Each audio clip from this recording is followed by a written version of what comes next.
बहुमत में होते तो लेटरल एंट्री वापस हो जाती क्या? जोर से बताइए। लेटरल एंट्री में आरक्षण है क्या? लेटरल एंट्री आरक्षण को खत्म कर देगी ना। और आपको एक आंकड़ा बता दूं, 2018 में पहली बार लेटरल एंट्री आई, 2018 में, और 9 लोग अपॉइंट हुए। लेटरल एंट्री को आसान भाषा में गांव तक पहुंचाने के लिए क्या कहा जाएगा? पीछे वाले दरवाजे से एंट्री। हम और आसान भाषा में उसको कहते हैं चोर दरवाजे से एंट्री, क्योंकि इसके लिए कोई परीक्षा नहीं होती भाई। आईएएस कोई बनता है तो यूपीएससी की परीक्षा देकर बनता है, सबसे बड़ी परीक्षा। इतनी बड़ी परीक्षा, उसकी तैयारी करते हैं, प्री देते हैं, मेंस देते हैं, इंटरव्यू देते हैं, और आप तब आईएएस बनते हैं बशर्ते कि पेपर लीक न हो जाए। अगर पेपर लीक हो गया या 69,000 शिक्षक भर्ती की तरफ घोटाला हो गया तो आप कितने भी मेहनत करते रहिए, कन्नौज के लड़के ब्रजेश पाल की तरह आत्महत्या करने पर मजबूर कर देंगी सरकारें। इसलिए हम आज यहां खड़े होकर के पेपर लीक का सवाल भी उठा रहे हैं। आपको पता होना चाहिए कि कन्नौज का वो ब्रजेश पाल लड़का अपने माता पिता को खत लिख करके सुसाइड कर ले गया, क्योंकि वो जिस परीक्षा की तैयारी करता था उसका पेपर लीक हो गया। और घर के लोग, गरीब किसान मजदूर पहली पीढ़ी के लोग अपना जगह जमीन गिरवी रख करके, माताएं कई बार अपना गहना गिरवी रख करके अपने बेटे बेटियों को पढ़ाते हैं कि उसे अगर नौकरी मिल जाएगी तो वो पीढ़ियों का दर्द दूर कर देगा। और जब वो परीक्षा दे करके उसके लिए क्वालिफाई कर जाते हैं तो खुलेआम इस देश में या तो पेपर लीक हो जाएगा या तो 5-5 साल तक वैकेंसी ही नहीं आएगी, और अगर वैकेंसी आएगी तो 69,000 शिक्षक भर्ती की तरह आपके आरक्षण को पूरी तरह से खत्म करने की साजिश हो जाएगी। गनीमत है कि संविधान का मान स्तंभ बचाने के लिए कभी कभी न्यायपालिका भी अच्छा कदम उठाती है, वरना सरकार में बैठे लोग तो कह रहे थे 69,000 शिक्षक भर्ती में कोई घोटाला नहीं हुआ है। ये तो हाई कोर्ट ने कह दिया कि 69,000 शिक्षक भर्ती घोटाला में संविधान की हत्या हुई है और इसलिए इसको रद्द करो, और तब जाकर के सरकार के ऊपर तमाचा लगा। और मैं एक बात कहूं, चूंकि लखनऊ में है हम लोग, बहुत बुलडोजर का डर है, लेकिन अभी इतना भी डर नहीं है कि सच बोलने से भी डर जाया जाए।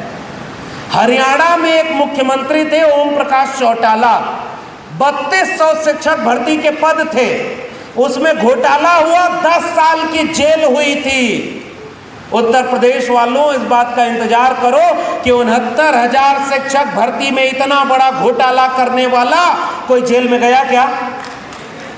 आरक्षण अगर दलित, पिछड़े, आदिवासी को मिल रहा है तो ये इतना कमजोर हो गया है कि 27% आरक्षण मिलना था और मिला 3.86%।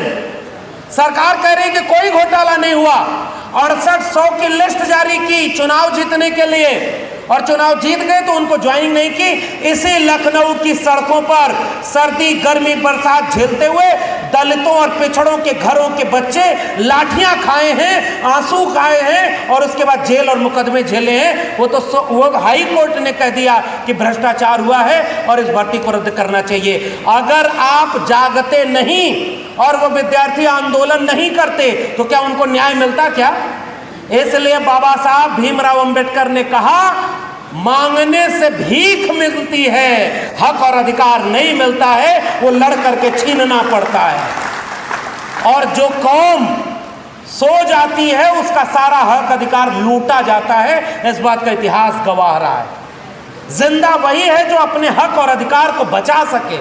तो मैं आज की गोष्ठी में केवल आपसे कुछ आंकड़े साझा कर रहा हूं कि अगर ये शिक्षक भर्ती 5 साल से नहीं हुई, आरक्षण का घोटाला हुआ, आंदोलन हुआ, कोर्ट ने इसको रोका, ये सब संभव हो पाता क्या अगर संविधान इस देश में नहीं होता? तो संभव हो पाता क्या?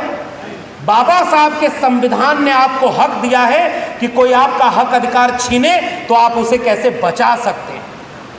और इसके लिए मैं आपसे कहने आया हूं बहुत ठोस ठोस बातें। पहले तो इसी उत्तर प्रदेश में आरोप लगता था भाई, पिछली सरकार में थाना कौन चला रहा है, एक जाति के लोग। 46 में 56 एसडीएम बन गए यादव। किसने बोला? 46 में 56।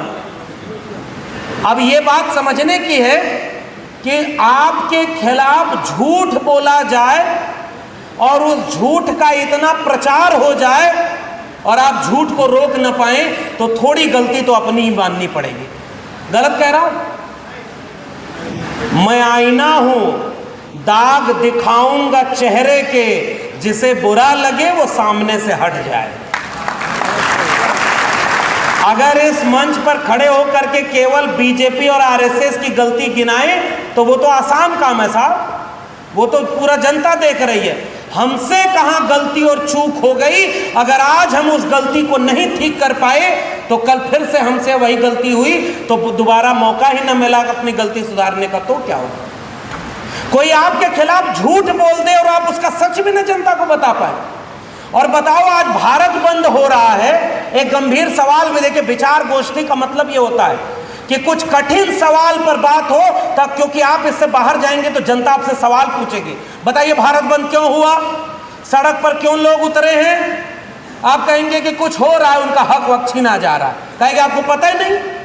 सुप्रीम कोर्ट ने कह दिया कि एससी और एसटी में भी क्रीमी लेयर लागू होना चाहिए और उनका उपवर्गीकरण कर दो, क्योंकि सारी मलाई एक लोग खा रहे हैं। यह आरोप तो ओबीसी बहुत दिनों से झेल रहे हैं। इंदिरा साहनी मामले में जब ओबीसी को मंडल कमीशन के बाद आरक्षण मिला तो क्रीमी लेयर उसमें लगा दिया गया। क्रीम बनी ही नहीं और उसमें लेयर लगा दी। आज मैं पूछता हूं, देश के 45 केंद्रीय विश्वविद्यालयों में 2019 तक ओबीसी का एक भी प्रोफेसर नहीं था। 2024 तक देश के केंद्रीय विश्वविद्यालय 54 हो गए हैं, उसमें प्रोफेसर 4% ओबीसी के हैं। तो बताओ 4% में किसी जाति का प्रोफेसर बचेगा? कौन हक मार रहा है? असली चीज को, खेल को समझिए।